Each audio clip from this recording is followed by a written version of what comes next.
បាទជំរាបសួរបងប្អូនអ្នកគ្នាឥឡូវនេះគឺនៅថ្ងៃទី27កញ្ញា2025នេះគឺថៃបានទំនួលបទឈប់បានទីឲ្យបងប្អូនមកដល់កម្ពុជាដែលថៃប៉ុនប៉ងផ្ទុះអាវុធមកដល់កម្ពុជាជាច្រើនក្របឲ្យបងប្អូន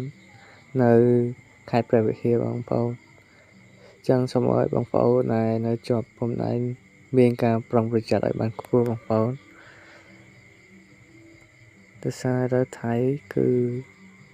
មានការផ្ទុះអាវុធឲ្យបងប្អូនចឹងសូមបងប្អូនអ្នកគ្នាសុខភាពអ្នកគ្នាបាទយើងត្រូវជំនះខ្លួនទីឲ្យបងប្អូនអើយថៃកាន់តែខ្លាំងហើយឥឡូវគឺហ៊ានរំលោភបទឈប់បានដែលដូណាល់ត្រាំបានបញ្ចប់រវាងកម្ពុជានិងថៃឲ្យមាន